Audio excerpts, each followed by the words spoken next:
जय श्री कृष्ण, राधे राधे। कृपया मेरे चैनल को सब्सक्राइब करें और मेरी कहानी को लाइक और शेयर करें। मैं भगवान श्री कृष्ण और तुलसी मैया और बूढ़ी नानी की कहानी सुनाना चाहती हूँ, जो लिखित में है, लिखा है मैंने। भगवान श्री कृष्ण और बूढ़ी नानी की कहानी तुलसी जी की कथा के साथ करते हैं, क्योंकि कार्तिक के महीने में सभी औरतें तुलसी जी को जल सींचती है। ऐसे ही एक बूढ़ी नानी भी थी जो कार्तिक मास में तुलसी जी को जल चढ़ाती थी, और जब वह जाती तो तुलसी माता से कहकर आती, तुलसी माता मैं सत्य कहूँ, मुझे अच्छी बहू दे, पीले रंग की धोती दे, मीठा ग्रास दे, बैकुंठ में वास दे, अच्छी मौत दे, चंदन का खाट दे, अच्छा राज दे, खाने को दाल भात दे, और एकादशी के दिन मौत और कान्हा जी का कंधा दे। बूढ़ी माँ ये बातें तुलसी जी से रोज कहती थी। बूढ़ी नानी की ये बातें सुनकर अब तुलसी माता धीरे धीरे सूखने लगी।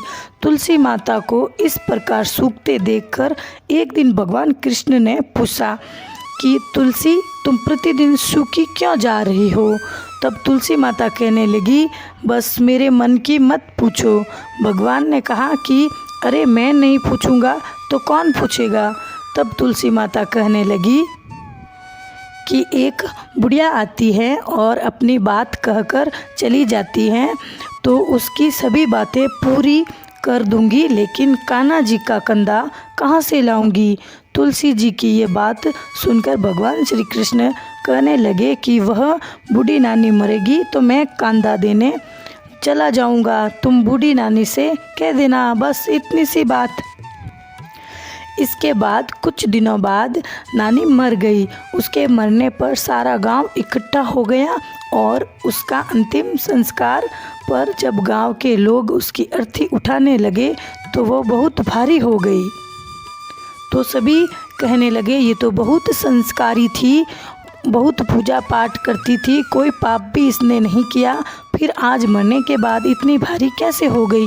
तभी वहाँ भगवान कृष्ण अलग रूप में आए और कहने लगे, अरे भाइयों, भीड़ कैसी है? तब गांव वाले बोले कि एक डोकरी मर गई है, और वह तो इतनी अच्छी थी कि आज उसकी अर्थी नहीं उठ रही है, बहुत भारी हो गई है। भगवान कृष्ण कहने लगे, अरे भाइयों, जरा मुझे इस डोकरी के कान में कुछ कहने दो, फिर अर्थी उठ जाएगी।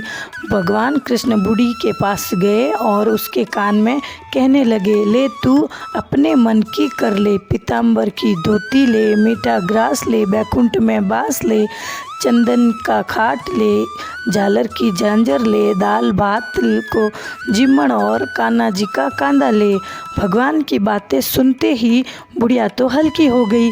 भगवान कृष्ण अब उसे अपने कंधे पर ले गए। इस प्रकार नानी को मुक्ति मिल गई और वह भगवान के धाम बैकुंठ लोक को चली गई।